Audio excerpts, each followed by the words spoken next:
Bonjour à toutes et tous. Donc, ravi d'être parmi vous. J'espérais une standing ovation, mais elle est là de fait, puisque les gens arrivent debout, ils ne se mettent pas debout. Donc ça, c'est quand même très, très fort. Je vous remercie. Depuis quelques mois, je suis aussi, toujours en étant à l'hôpital Robert Debré, à l'hôpital américain de Paris, où on va créer un univers pédiatrique dans lequel nous pourrons tout à fait échanger à n'en pas douter. Alors, j'ai aucun lien d'intérêt avec ce que je vais vous dire et on va essayer de faire en sorte, dans une situation où notre quotidien est un petit peu lourd, de l'aérer, de nous donner des ailes, alors qu'on a souvent la tête dans la machine à laver. On va essayer de se sortir de là et d'atterrir, non pas sur la Lune, mais sur quelques nouveautés à partir d'une situation clinique que vous connaissez, et on va découvrir ensemble une maladie que vous ne connaissez pas tout en la connaissant à travers Nina, qui est le fil rouge, une histoire vraie d'un nourrisson de 3 mois qui mange mal, qui a des rejets fréquents et avec un transit un petit peu lent. Alors, vous allez me dire, elle mange mal. Est-ce que c'est des troubles fonctionnels intestinaux ou pas? Est-ce que avoir des troubles du comportement alimentaire du petit enfant, c'est quelque chose qui rentre dans le cadre des troubles fonctionnels intestinaux? Eh bien, dans les critères de Rome 4, ceci avait été suggéré, et dans les critères de Rome 5 qui vont être bientôt établis, pour une fois, on va pouvoir attester que les enfants qui mangent pas bien, ça fait partie grossièrement de ce qu'on appelle les troubles fonctionnels intestinaux. Nous l'avons publié l'année dernière avec la dénomination en anglais FTFD, Functional Toddler Feeding Disorder, qui correspond en fait à des enfants qui vont bien, qui ont des troubles fonctionnels associés et qui mangent pas bien. C'est un trouble fonctionnel intestinal. Il faut arrêter de les étiqueter de pathologies qu'ils n'ont pas. Nous l'avons publié à l'ESGAN l'année dernière et comme on le voit, il y a un overlap, c'est-à-dire véritablement entre ces deux pathologies que sont les troubles fonctionnels intestinaux et les TCAP, troubles du comportement alimentaire du petit enfant, eh bien, en fait, il y a des convergences. Et vous voyez que dans un tableau de Van Gogh, on peut arriver à intégrer quelque chose, même si vous avez reconnu que Clint Eastwood n'a rien à voir avec le tableau initial. Alors, vous allez me dire, mais on ne comprend pas, mais tout est mélangé. Ben, en fait, oui. Et ça aussi, nous l'avons publié en Europe, en France, en Italie. Quand les enfants et les nourrissons ont des troubles fonctionnels intestinaux, dans 2 tiers des cas, ce n'est pas un trouble fonctionnel intestinal qu'ils ont, c'est plusieurs. Donc il faut arrêter de dire l'enfant il a que des rejets ou que un transit lent ou que des coliques du nourrisson. Souvent, il a une association des deux. Vous allez me dire, ouais, mais ça c'est un truc d'Européen. Pas du tout. Nous avons fait l'exploration sous la terminologie d'observatoire Gazelle. Peut-être certains d'entre vous ont participé à cet observatoire. 10 000 nourrissons en Afrique, dont 1/5 qui venait du Maroc, et c'est exactement la même chose. Vous voyez, un nourrisson sur 2 n'a pas un trouble fonctionnel intestinal, mais plusieurs associés. Et c'est quelque chose d'important, hein, parce que ça impacte la qualité de vie. Parce que quand on a un trouble fonctionnel, déjà c'est difficile, mais quand on a plusieurs, ça impacte la qualité de vie, non seulement du nourrisson, mais de sa famille. Parce que quand le nourrisson est énervé, souvent, la maman est aussi énervée. Et donc, vous allez me dire, est-ce que ça a vraiment un impact, ce que tu racontes? En fait, oui, parce que ça a été publié, quand on traite le transit lent ou la constipation, eh bien, ça améliore l'alimentation des enfants. Donc, qui ici n'a pas eu une maman qui dit le bébé, il ne mange pas comme je voudrais qu'il mange? Tout le monde. Quand vous posez la question quel est son transit, si jamais la maman vous dit il fait des efforts pour pousser, il n'est pas comme d'habitude pour exonérer, quand vous traitez ces difficultés d'exonération, le bébé mange mieux.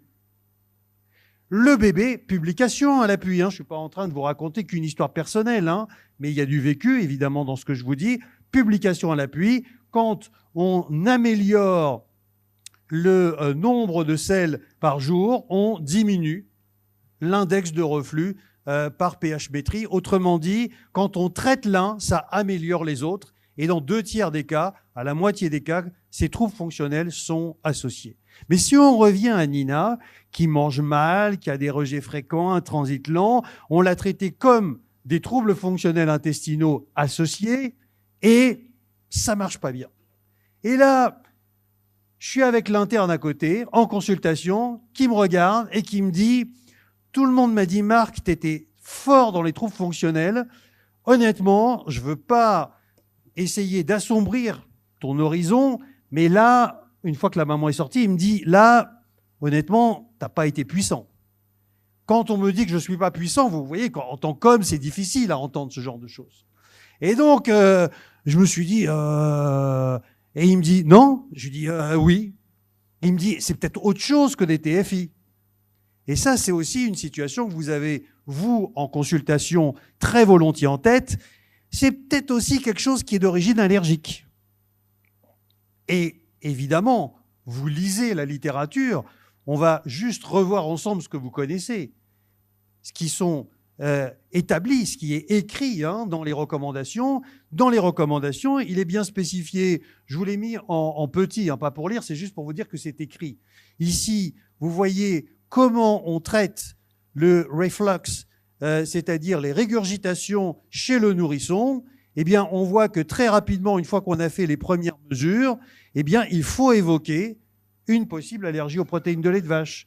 Ceci a été publié en 2018, ça a été publié en 2021, ça a été republié en 2024 et les dernières recommandations sur le reflux gastro-œsophagien chez l'enfant de moins d'1 an selon les recommandations de l'HAS, eh bien, vous voyez ici que dans l'étape 4, si vous avez un enfant qui régurgite et qui continue à régurgiter malgré toutes les bonnes mesures hygiéno-diététiques que vous avez fait dans un premier temps, eh bien, il faut évoquer l'allergie aux protéines de lait de vache. Voilà comment c'est écrit dans le texte, un traitement empirique pendant 2 à 4 semaines chez le nourrisson alimenté artificiellement qui régurgite malgré les traitements hygiéno-diététiques. Donc, ça veut dire que devant les TFI qui résistent, évoquer l'allergie, c'est écrit dans les recommandations. Et c'est ce que je dis à mon interne. Il me dit « Ah, t'es pas si nul que ça. » Je lui dis et je renchéris.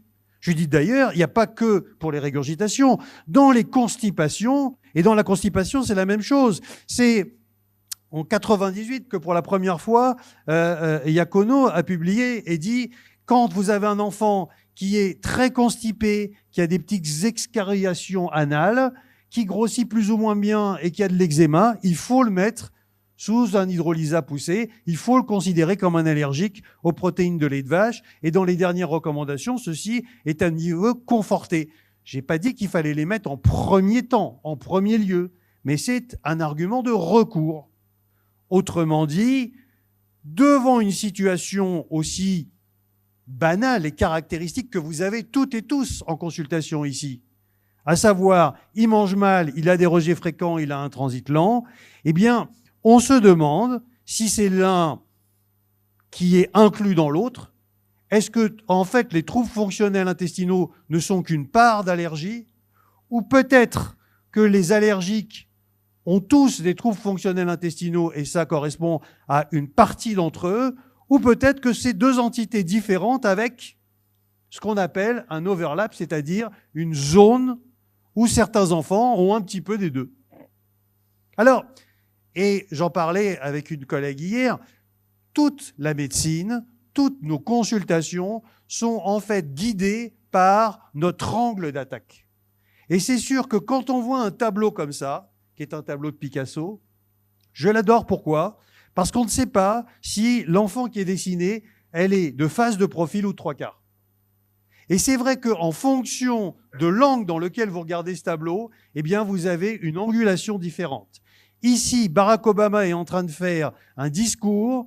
Il a été photographié au même moment par 2 photographes différents. Je peux vous assurer que la personne qui est là n'a pas été chez le coiffeur en 2 secondes. C'est au même moment, avec 2 angles différents. Si ici, je vous demande est-ce qu'il y a 4 bâtons ou 3 bâtons, je pense qu'à gauche, vous dites 4, à droite, vous dites 3. Si je vous dis est-ce que c'est rond ou c'est carré, autrement dit, j'aimerais qu'ensemble, rapidement, mesdames, messieurs les modérateurs, je vais essayer de faire au plus vite, mais je vais essayer de vous faire passer un concept novateur que j'ai essayé de faire en sorte de convaincre à l'ESGAN qui a eu lieu à Milan avec des gens qui étaient un petit peu perturbés dans la salle, parce que je leur ai dit peut-être que entre TFI et allergie, peut-être que c'est pas si différent que ça. Et c'est vrai que quand on regarde la définition, vous me dites la définition d'allergie, c'est une réaction aux aliments selon un mécanisme immunologique. Vous savez très bien que le diagnostic d'allergie alimentaire n'est pas biologique. Vous savez que c'est uniquement la réponse à l'éviction-réintroduction, au test de provocation orale. Vous savez que quand vous faites des tests, vous dites l'enfant est sensibilisé, vous ne dites pas il est allergique. Autrement dit, la définition de l'allergie, c'est une définition clinique. Quant aux TFI, qui sont très faciles à identifier, parfois ils sèment un petit peu le trouble, en fait, quand on regarde les critères de Rome qui définissent les troubles fonctionnels intestinaux, que ce soit les régurgitations, que ce soit la constipation, que ce soit les coliques du nourrisson ou tout le reste, la définition des troubles fonctionnels intestinaux sont des définitions uniquement cliniques. Autrement dit, entre les deux, on ne peut jamais être sûr. Pourquoi ? Parce que la définition, elle est clinique et que la clinique, ça dépend de notre angle de vue. Je vois déjà le doute s'installer en vous. Mais j'attends que tout le monde soit là pour arriver à continuer à semer cette graine du doute qui nous fait toujours progresser en médecine. Vous dites, ah, non, c'est pas possible. Quand même, les TFI sont bien plus fréquents que l'allergie.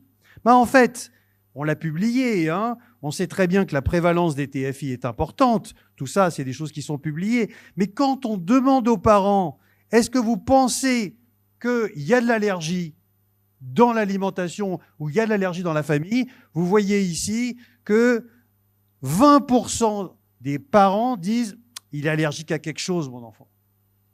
C'est vrai que quand on regarde ici dans cette pyramide de Wislow, c'est-à-dire entre ce qu'il y a entre le rapport de la famille et le test de provocation orale en double aveugle, qui est le gold standard pour faire le diagnostic d'allergie. Mais ici, et je ne vous demande pas de lever la main, bien sûr, qui, pour un diagnostic d'allergie, fait un test de provocation orale en double aveugle? Wallo. On est d'accord? Bon. Ça veut dire que quand on parle de prévalence de l'allergie, et qu'on dit, oui, les prévalences déclarées sont plus importantes que les déclarances prouvées. Peut-être, oui. Toujours est-il qu'en pratique clinique, le doute doit s'installer parce qu'en pratique clinique, il est bien certain, et on le voit ici, plus tu as d'allergies, plus tu as de troubles fonctionnels intestinaux. On voit bien qu'il y a quelque chose quand même entre les deux. On voit bien qu'il y a quelque chose. On voit bien que dans la définition clinique que certains proposent de l'allergie, peut-être vous connaissez cet index clinique. Je vous engage à connaître cette grille qui s'appelle le COMIS. Ça vous parle, le COMIS? Le COMIS, Cow's Milk Allergy Scale, ça veut dire quoi? Ça veut dire c'est l'échelle qui, avec un certain nombre de questions, si tu as plus de 12, ça veut dire que tu es allergique. Et on voit très bien que dans ces éléments de COMIS, il y a énormément d'éléments qui ressemblent à des troubles fonctionnels intestinaux. Autrement dit, même en termes d'épidémiologie, la différence épidémiologique de fréquence entre l'allergie et les troubles fonctionnels dans notre pratique clinique, hein, je ne parle pas dans les études, mais ici on ne parle pas d'études, on parle de ce qu'on fait au quotidien. Eh bien, au quotidien, c'est une fréquence d'allégation qui n'est pas si différente que ça. Alors vous allez me dire, oui, mais ils n'ont pas les mêmes symptômes. Regardez les symptômes de l'allergie non IgE médiée. C'est quasiment que des troubles fonctionnels intestinaux. Regardez qu'est-ce que l'HAS recommande chez un enfant qui régurgite et qui a un petit peu d'eczéma. Directement, le mettre sous un lait contre l'allergie. Regardez ici les symptômes des allergies non IgE médiées. Reflux, colique, constipation. Donc, parmi les allergies non IgE médiées, et si on ne parle pas de la proctocolite ou du CEPA, eh bien on voit que les entéropathies non IgE médiées sont volontiers des on va dire, dans le paradigme de la terminologie, ont une définition qui n'est pas si loin que ça que les troubles fonctionnels intestinaux. Je vois que là, le doute commence à sérieusement intégrer votre cerveau comme il l'a intégré moi-même. Vous allez me dire, mais biologiquement, ils n'ont quand même pas le même déterminisme. Ben, quand on regarde le taux de calprotectine fécale dont on a parlé hier, qui est l'irritation de la muqueuse intestinale à minima, très sensible, une sorte de CRP de la muqueuse intestinale, d'accord ? De micro-CRP de la muqueuse intestinale. Eh bien, quand on regarde la calprotectine fécale, elle est élevée d'autant plus que l'allergie est sévère. Et dans un des troubles fonctionnels intestinaux que vous connaissez, qui est la colique du nourrisson, eh bien, dans les coliques du nourrisson, les calprotectines fécales sont aussi plus élevées. Vous allez me dire, non, mais il n'y a pas que la calpro, et par exemple les éosinophiles. Ben, quand on fait des biopsies intestinales chez les enfants qui ont des allergies non IgE médiées, avec, comme vous voyez ici, des vacuoles du pôle apical, des entérocytes qui ne sont pas abrasés, hein, ben, qu'est-ce qu'on voit? Eh bien, on voit qu'ils ont plus d'éosinophiles que la population standard dans les allergies aux protéines de lait de vache et, comme vous le voyez ici, concernant les troubles fonctionnels intestinaux, c'est quelque chose qu'on retrouve aussi quand on fait des biopsies qui ne sont pas recommandées, hein, mais quand on est amené à les faire dans les troubles fonctionnels intestinaux. Autrement dit, même en termes de biologie, vous avez une adéquation entre les deux. Alors vous allez me dire, mais ce n'est pas le même mécanisme. Et là, je sais qu'il y a des physiopathologistes qui sommeillent en vous, qui sont en train de reprendre tous les schémas de la physiopathologie. On va les reprendre très sommairement. D'accord ? Ne vous inquiétez pas, mesdames, messieurs les modérateurs, très sommairement. En fait, dans les troubles fonctionnels intestinaux, on sait très bien que le centre d'intérêt, c'est l'hypersensibilité viscérale. C'est-à-dire que, d'un point de vue à la fois génétiquement déterminé, avec des triggers médicaux ou des événements psychosociaux, il y a quelque chose qui, à un moment, fait que ça va faire mal chez quelqu'un et ça ne va pas faire mal chez quelqu'un d'autre. Ça, c'est ce qu'on appelle l'hypersensibilité viscérale. Pourquoi ça fait mal? Pourquoi le cerveau nous dit ça fait mal? C'est parce que tout le monde a entendu parler du brain-gut axis, qui est cet axe entre le cerveau et l'intestin, qui, comme on le voit, sont guidés par des neuromédiateurs. Et ça, à l'ESGAN cette année, il y a eu quelque chose de formidable qui a été fait in vivo chez l'animal, qui montre que quand on détériore la muqueuse intestinale, la souris, elle a mal au niveau du cerveau. Et quand la souris est déprimée, elle a mal avec une augmentation de la perméabilité intestinale.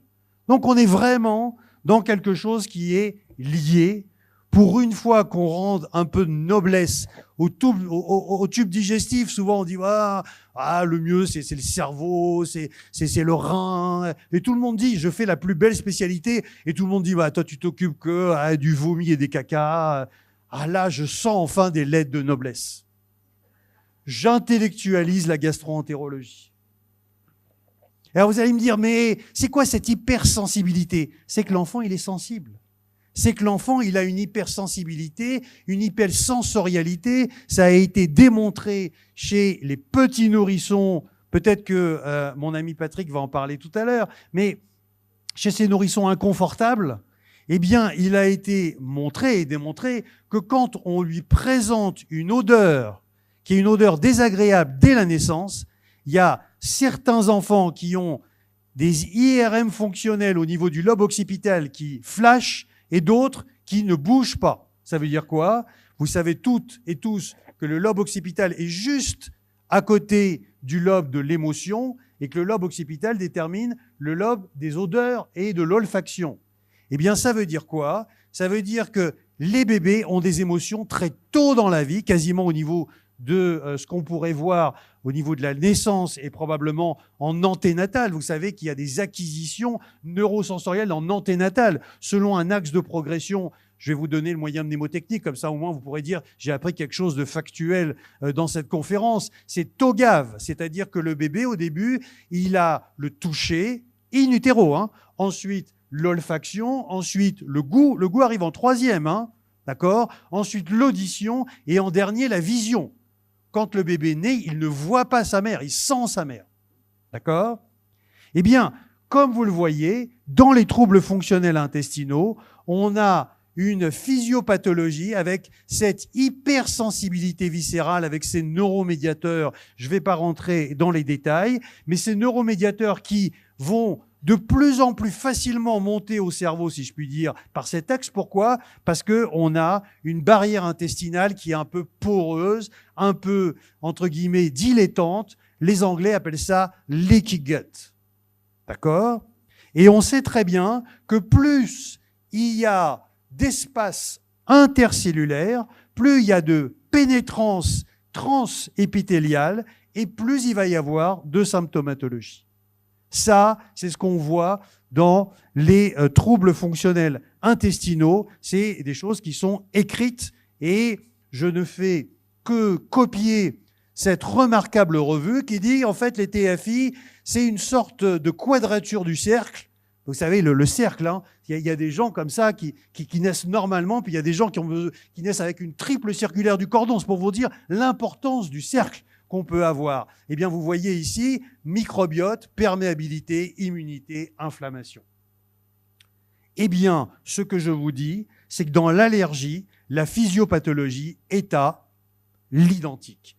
Ici, une excellente thèse de mon ami et élève de Patrick Tougnan, qui s'appelle Anaïs Lemoine, a fait sa thèse sur la physiopathologie d'un type d'allergie alimentaire et qu'est-ce qu'elle a mis en évidence in vivo et in vitro, exactement la même quadrature du cercle.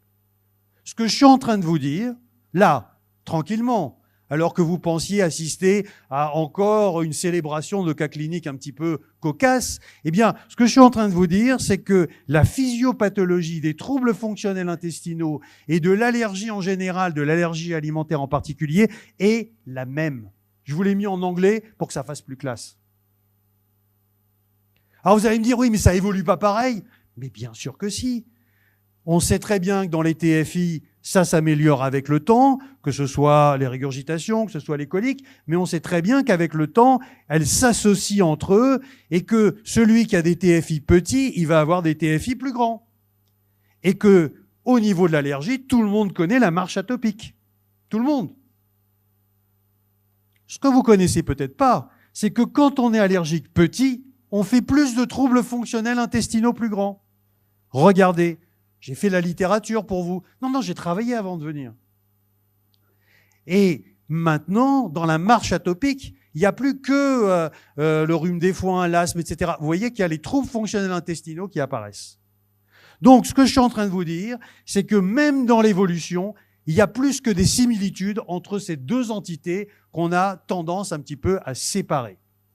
Alors vous allez me dire, le traitement quand même, on ne traite pas de la même manière. C'est vrai que l'allergie alimentaire, on les traite avec des aliments spécifiques, on appelle ça les alicaments. Vous savez ça, aliments, médicaments. D'accord? Et vous savez que ça, c'est ce qu'on voit dans les mécanismes immunologiques, mais dans les mécanismes non immunologiques qu'on appelle l'intolérance alimentaire, que ce soit au lactose ou à autre chose, là aussi, on a des sortes de troubles fonctionnels déclenchés par les aliments. En particulier, c'est clairement le cas pour les aliments riches en histamine. Tout le monde a entendu des parents dire il est allergique aux crevettes ou à la fraise, alors que c'est absolument pas, ou au thon, c'est absolument pas de l'allergie, c'est de l'histaminolibération. Allez, ils supportent pas le chocolat, c'est la tyramine. Vous comprenez ce que je veux dire? Et dans les troubles fonctionnels intestinaux, vous allez me dire, les troubles fonctionnels intestinaux, on les traite pas avec des régimes alimentaires, mais bien sûr que oui. Et on le sait très bien, et je vous renvoie à cet excellent article de la CNFCP sur le régime pauvre en FODMAPs, qui sont les sucres non absorbables. Vous voyez, très très bien synthétisé. Eh bien, il a été démontré chez l'adulte, et on est en train de le faire chez l'enfant, qu'un enfant qui a un syndrome de l'intestin irritable, et ici, par argument de fréquence, je suis en train de parler à des potentiels malades. Parce que la fréquence des syndromes de l'intestin irritable en population, c'est à peu près 15%. Dans la population médicale, c'est 25%. Donc là, normalement, il devrait y avoir un auditeur sur 4 qui devrait être intéressé par ce que je vais dire. Eh bien, non seulement il peut être amélioré par ce régime, mais on a énormément d'éléments qui nous fassent penser qu'avec la physiopathologie et en comprenant ce qu'on fait avec les TFI, eh bien, probablement, on peut améliorer ceci avec des médicaments. Des médicaments qui sont ici, comme vous voyez, quelque chose que vous avez peut-être déjà utilisé dans d'autres allergies. Le chromoglycate peut être intéressant chez certains enfants qui ont des TFI. Le budésonide, comme vous le voyez ici, des 5-HT2. Et c'est assez classique de savoir que quand on agit sur le mastocyte, les troubles fonctionnels intestinaux sont améliorés. Quand on agit sur la barrière intestinale, rassurez-vous, j'avais prévu de le détailler, je ne le fais pas, eh bien quand on agit sur la barrière intestinale, on améliore ces troubles fonctionnels intestinaux et c'est exactement la même chose qui arrive quand on traite un enfant allergique. Quand on empêche la dégranulation des mastocytes, quand on leur donne du budésonide, ça améliore leur symptomatologie d'allergique. Ce qui veut dire que quand on fait un tableau avec d'un côté l'allergie, de l'autre côté la TFI, et que dans notre tête, ça fait quelque chose qui est complètement séparé l'un de l'autre, en fait, avec ce concept de leaky gut, c'est-à-dire de barrière intestinale un peu poreuse, je me suis permis de faire une allégorie. Voilà comment ça fait. Ça, c'est une barrière intestinale poreuse. C'est-à-dire qu'il y a des liens entre. Alors vous allez me dire, mais en pratique clinique, ça nous intéresse là ce que tu dis, mais en pratique clinique, quelle est la véritable importance de tout ce que tu viens de nous exprimer? Eh bien, revenons à Nina. Nina, 15 mois, présente des symptômes à l'ingestion de plusieurs aliments, et là, c'est un autre interne d'une autre session qui arrive, qui est à côté de moi, et je lui raconte, je lui dis, j'ai eu beaucoup de mal, on l'a traité pour TFI, allergie, un petit peu des deux, et la maman vient, et elle dit, écoutez, je passe ma vie à faire en sorte de trouver quel aliment elle supporte, quel aliment elle supporte pas. Parce que sinon, elle fait des réactions terribles. De temps en temps, elle vomit, de temps en temps, elle a mal, de temps en temps, elle est pas bien, elle fait des réactions terribles. Et alors, mon collègue me dit, ça va pas être facile, elle. Je lui dis, ça fait 15 mois que je me dis que ça va pas être facile. Mais l'enfant grandit bien, grossit bien, parce que la mère, elle est pugnace, hein. Et la mère, elle a les yeux tirés, elle a le syndrome des 4 cernes, vous savez. Et le bébé, lui, il a juste le signe de Denis Morgan, c'est-à-dire une seule cerne. Et alors, il me dit, alors, qu'est-ce que tu as fait comme diagnostic? Parce qu'il me dit, à chaque fois, et c'est ce que je dis à mes collègues, je dis, l'enfant, il ne sort pas sans un diagnostic. Ou sinon, il reste. Et s'il reste, c'est les parents qui payent. Et comme ils ne peuvent pas payer, c'est toi qui payes. Je peux vous dire qu'ils sont motivés, les collègues. Hein. Et alors, je lui dis, il me dit, mais alors, qu'est-ce qu'elle a? Je lui dis, je pense qu'elle a un CIPA chronique. Un syndrome d'entérocolite induit par les protéines alimentaires, qui est une forme d'allergie, avec quelques éléments qui font penser aux troubles fonctionnels. Et dans le CIPA, c'est pas que les protéines de lait de vache qui sont en cause. Vous voyez, c'est l'œuf, le poisson, le fruit, les légumes. Et des fois, la petite Nina, par exemple, elle supportait pas la patate douce. A-t-on l'idée de donner une patate douce à des enfants babys? Et elle ne supportait pas ça. Et je lui dis, c'est un CIPA chronique. Et alors, mon collègue me dit, CIPA chronique, c'est quoi comme type d'allergie? Je lui dis, c'est une allergie non IgE médiée. Ça veut dire que ces enfants-là ne font pas des réactions d'allergie IgE médiée. Il me fait, ah. Et évidemment, vous me voyez venir. Quelques mois plus tard, malheureusement pour moi, l'interne était toujours en stage et Nina revient. Et là, en termes d'allergie non IgE médiée, j'étais un peu moins à l'aise. Il me dit, alors? Je lui dis, il me dit, alors, diagnostic. Je dis, il me dit, c'est allergique ou pas allergique? Je dis, ça fait très, très allergie, hein. Il me dit donc allergie IgE médiée. Je lui dis, je sais pas, on va voir. Et comment on détermine une allergie IgE médiée en termes de puissance d'anaphylaxie au niveau biologique? Ça existe. C'est pas faire des prick tests, c'est pas faire des IgE médiés. Comment on arrive à doser un élément biologique qui nous dise ça c'est de l'allergie? Ok, vous y êtes. Il y en a 3 qui suivent dans la salle. Les autres, ils sont encore perturbés. Elle a une tryptase élevée. Alors il me dit, alors tu nous as raconté n'importe quoi. Cette enfant, elle a tout bêtement une allergie IgE médiée qui avait des signes fonctionnels associés. Et je refais le check. Je dis réaction aux aliments, épisode de diarrhée, épisode de vomissement, crise d'urticaire, une enfant qui a des troubles du sommeil, accès d'irritabilité. Et je dis à mon collègue, ça fait fonctionnel tout ça quand même. Je lui dis, on est quand même dans quelque chose où c'est un peu TFI, un peu allergie. Vous comprenez ce que je veux dire? Et là, en faisant l'explication à mon collègue des différentes physiopathologies que j'imaginais différentes entre les 2 entités que sont les TFI et l'allergie, que je vous ai mis à part, quel est, entre guillemets, le target, le point commun effecteur terminal? Le mastocyte. Je vous présente une nouvelle maladie que vous connaissez, sans connaître vraiment bien son existence. Ça s'appelle le syndrome d'activation mastocytaire aiguë. Alors beaucoup disent « Ah, ça, on connaît, c'est le syndrome d'activation macrophagique ». Rien à voir. Rien à voir. On laisse les hématologues se faire du mauvais sang. Ça n'est pas un problème hématologique. Je vous présente le syndrome d'activation macrophagique dont la classification internationale a eu lieu en 2021. C'est-à-dire qu'on a commencé à parler de ça il y a à peine 3 ans. D'accord? C'est quoi le syndrome d'activation mastocytaire aiguë?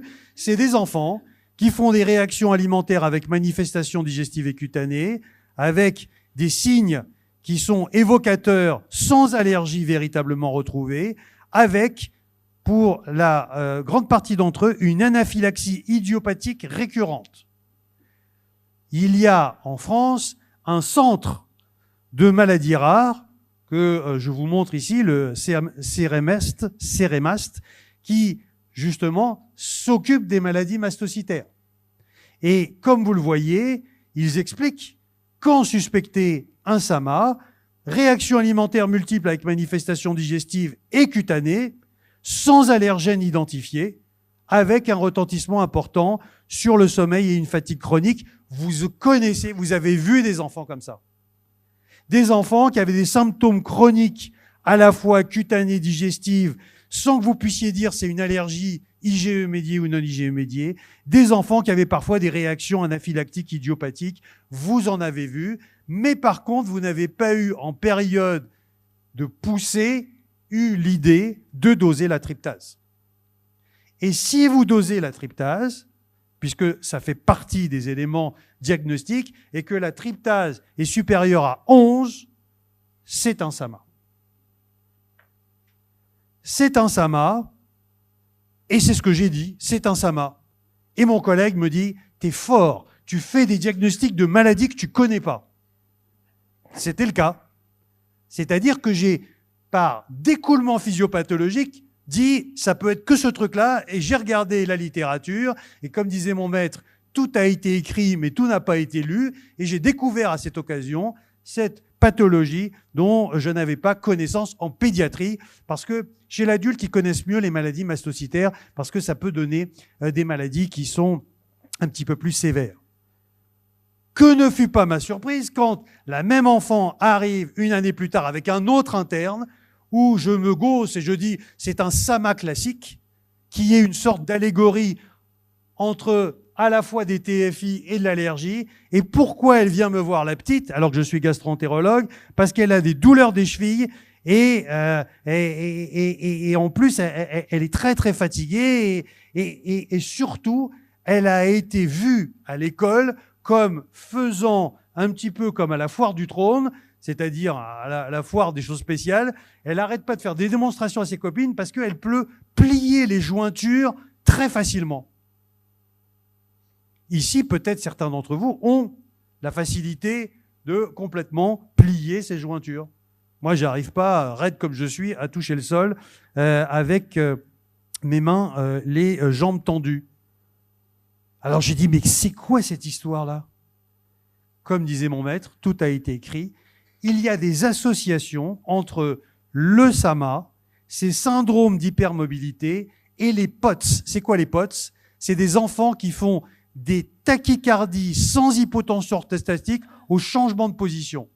C'est-à-dire que quand ils sont couchés, dès qu'ils se mettent debout, ils commencent à avoir des palpitations. Et ça les rend très très mal à l'aise. Ça s'appelle POTS en anglais. Tachycardie orthostatique, positionnelle. D'accord? Top, en français. Et c'est top, c'est pas top. Hein. Et donc vous avez une association qui est extrêmement importante. Regardez ici les thèses.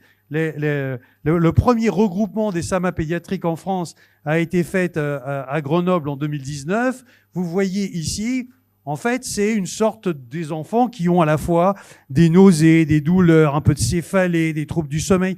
Je suis sûr qu'en ce moment, vous êtes en train de dire, il y a un enfant que je suis qui a ça. Je suis sûr. Et c'est là où je vais vous être utile. Parce que là, il est en train de nous dire, allez, on a une maladie, nanana. Ok, et qu'est-ce qu'on fait? Qu'est-ce qu'on fait? Ben voilà ce qu'on fait. On leur donne des antihistaminiques et des antileucotriennes avec efficacité. J'ai changé le quotidien de Nina et sa mère qui m'a insulté en me disant « Vous savez ce qu'il faut faire, maintenant elle est bien, j'ai vécu 3 ans d'enfer pour rien, Monsieur Belaïch, il faut que vous commenciez à travailler. » J'ai eu ce qu'on appelle soaking wet, hein, c'est-à-dire j'étais vraiment trempé. Hein. Je me suis dit « Mais quelle est cette histoire ?» Et donc, ces enfants qui ont ces syndromes-là, je vous en conjure, je vous donne ici, prenez la photo. Prenez la photo. C'est pas en accès libre sur Internet encore. C'est ce que nous propose le centre de référence des maladies mastocytaires pédiatriques. D'accord? Voilà ici les doses qui sont conseillées, les doses de base d'anti-H1, on n'est pas dans les anti-H2, hein, anti-H1 et les antileucotriennes qui sont parfois mal tolérées. Vous savez, Montelukast, etc., c'est parfois pas bien toléré. Mais ça peut avoir une efficacité qui est une efficacité extrêmement intéressante. Et vous pouvez, Nina, elle a répondu à double dose. Et dans les recommandations, comme vous le voyez, on peut parfois être amené à multiplier par 4 la dose de ces enfants-là.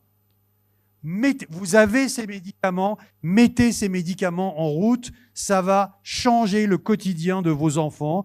Je vous présente donc le SAMA, syndrome d'activation mastocytaire aiguë et son traitement. Maintenant, vous n'allez pas faire des erreurs architecturales pour aller à l'étage au-dessus, vous n'allez pas vous tromper de cible, vous allez faire en sorte que les enfants puissent manger tranquillement. Et donc, nous avons ensemble décliné cette entité qui est maintenant bien définie, qui est en fait, et qui fait partie de l'overlap avec à la fois des TFI, à la fois de l'allergie, et probablement il y en a d'autres qui sont complètement périphériques et qu'on parlera lors d'un prochain congrès à Marrakech, la ville de mes rêves, où tous les sourires se transforment en vol d'oiseaux et vice-versa. Je vous remercie de votre attention.